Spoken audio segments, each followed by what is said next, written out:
अस्सलामु अलैकुम वरहमतुल्लाहि वबरकातुहू। बहुत सारे बुज़ुर्गों ने, अहबाब ने, जो तालीमी तबके के लोग हैं, इल्मी घराने के प्रोफेसर्स हैं, अब वो आर्ट्स में प्रोफेसर्स हों, कॉमर्स में हो, साइंस में हो, इंजीनियर में हो, मैकेनिकल इंजीनियरिंग में हो, इलेक्ट्रॉनिक्स इंजीनियर में हो, या आजकल जो इलेक्ट्रो मैकेनिकल इंजीनियरिंग की एक तालीम पूरी दुनिया में लॉन्च की गई टेस्ला के लिए ऑफ कोर्स, तो यानी कि ऐसे किसी भी शोबे के इल्मी शख्सियत हों और या फिर जज साहबान हों के अलावा किसी भी किस्म के इल्मी शख्सियत हों, आपके घर के बड़े हों, बुजुर्ग हों, उनमें उल्टी आंख में, लेफ्ट आई में कमजोरी आती है, वीकनेस आती है, आंखें छोटी हो जाती हैं, इवन कि इतनी छोटी नुन्नी मुन्नी से हो जाती हैं कि कुछ बदतमीज बच्चे देखते ही नहीं कि एक बंदे को अल्लाह ने क्या रुतबा दिया है, क्या मुकाम दिया है, वो प्रोफेसर हैं, वो डॉक्टर है, वो इंजीनियर है, वो आलिम है, मुफ्ती हैं, काबिल एहतरामी। जो काबिल एहतराम लोग होते हैं ना, हमारी औकात इनके कदमों जितनी भी नहीं होती।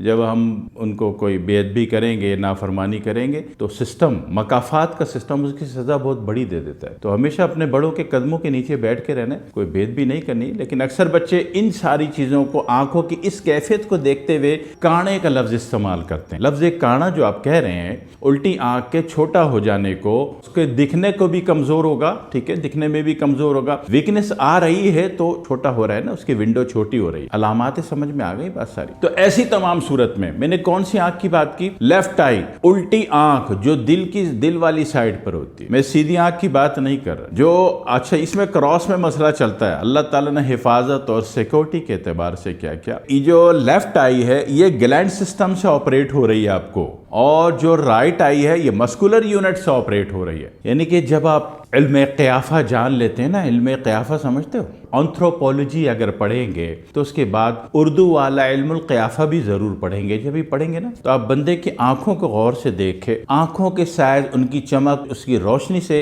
आप बंदे के मुतालिक बहुत सारे फैसले कर लेते हो। एक बंदे की पिक्चर देखो, मेरी ना देख लेना, डर जाओगे खाया मैं पकौड़े जैसी नाक देख के। किसी भी बंदे की तस्वीर देखो कि अच्छी सी प्यारी सी बच्ची है, उसकी तस्वीर देखो, उसमें एक आंख पे उंगली रख दो, अभी इस आंख का व्यू देखो कहाँ जा रहा है, ऊपर नीचे दाएं बाएं सेंटर, ठीक है। अब ये हटा के ये वाली बंद कर दो, अब दूसरी आंख के पिक्चर में गौर करो, इसमें फर्क नजर आएगा, दोनों आंखें इक्वल बैलेंस में नहीं होंगी। ये जो फर्क नजर आता है, इससे आप 381 फैसले करते हो आंखें देखकर। जी समझ में आ रही है आपको? क्यों कि ये आंख जो है लेफ्ट आई ग्लैंड सिस्टम को की सफारत कर रही है, राइट आई मस्कुलर यूनिट को सफारत कर रही है, और दोनों का डायमीटर, इसका up down right left angle moment जो है, इसका एंगल डिफरेंस वैल्यू, जो कि एक आंख में पर्चा रखा, इस पे गौर किया किधर जा रही है, इस पे रखा देखा कहाँ जा रही है। एयरपोर्ट में जब जाते हो तो काउंटर, इमिग्रेशन काउंटर वाला आपसे क्या कहता है कि कैमरे में जरा सामने देखो। जब कैमरे में देखते हो ना, तो 17 मुख्तलिफ लोग आपकी आंखें पढ़ रहे होते हैं, आपका पूरा बायोडेटा, आपने कुछ भी गंद किए हो कागजात में, पेपर में। पुराने दौर में तो फेक डॉक्यूमेंट हुआ करते थे, फिर इतने जलील हुए फेक डॉक्यूमेंट वाले कि अब लोगों ने फेक डॉक्यूमेंट बनाने से तौबा कर ली। बहुत अच्छी बात है, लेकिन उसके बावजूद आप जो भी कुछ है,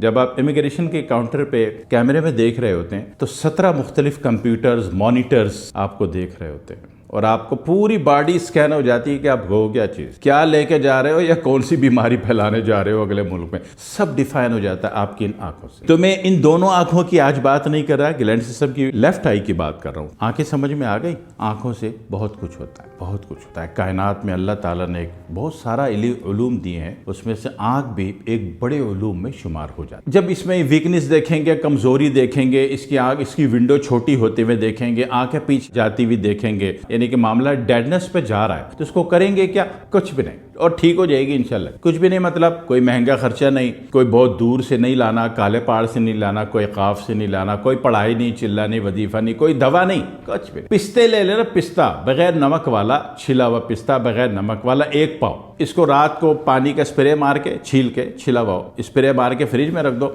सुबह होते ही धूप में रख दो, 3 घंटे में ये सूख जाएगा। अब इसको आप ग्राइंड करो, ग्राइंड करके इसको पीस लो। ग्राइंड करके मतलब इसको थोड़ा थोड़ा लेके कॉटन के पाक साफ कपड़े में अपने हाथ भी पाक साफ कर लेना, उसमें निचोड़ो, इसमें से क्या निकलेगा? तेल निकलेगा। ये तेल जो एक पाव में से आपने जितना निकाला है वो आपकी उल्टी आंख की जिंदगी बना देगा। ये मैं पिस्ते खाने को नहीं कह रहा आपसे, क्यों? जब आप पिस्ता खाएंगे तो अभी दुनिया में इतनी मसनूई ग़िज़ा, इतना घटिया किस्म की बाजारी ऑयल आप खा रहे हो जो कास्टिक और ब्लीच से बन रहे हैं वाश होके, तो जब खाओगे कास्टिक ब्लीच वाला पेट इसके इंग्रेडिएंट को कुछ का कुछ कर देगा या ज़ाय कर देगा। तो पिस्ते खा लिए जनाब वाली 1500 किलो, गाड़ी बिक गई पिस्ते खाने के चक्कर में, आंख को फायदा नहीं हुआ। तो मैं क्या कर रहा हूं? दो नंबरी क्या कर रहा हूं कि उसको तेल निकालो, डायरेक्ट आंख में डाल दो, बजाय पेट में जाके प्रोसेस होके जिगर से होता हुआ उसका केमिकल सप्लाई पहुंचाए। हो सकता है जिगर ही आपका काम ना कर रहा हो, तो मैं चाह रहा हूं फिर भी काम हो जाए। तो उस सूरत में क्या किया, ये जो आपने अपने हाथ से तेल निकाला, ये खरीदना नहीं है, बिल्कुल भी नहीं खरीदना है, अपने हाथ से बनाना है, आंखों का मामला है, नो रिस्क। तो इसको आपने खुद निचोड़ के उसका तेल निकालेंगे, और एक पाव में से जितना भी तेल निकला, एक ड्रॉपर मैंने देखा 30 ml का बेहतरीन भर जाता है, और ये बहुत है।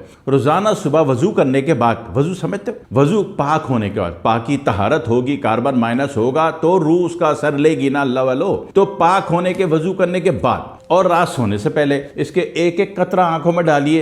अल्लाह आंखें इतनी अच्छी कर देगा, इतनी अच्छी कर देगा कि जो बाज होता है ना शाहीन, जिसको कहते हैं इसकी आंखें बड़ी तेज होती हैं, वो भी आपसे रिश्ता भेजिएगा शादी के लिए। जी कर लीजिएगा इसको, फिर दुआ में याद रखिएगा। अस्सलाम वालेकुम वरहमतुल्लाहि वबरकातुहू।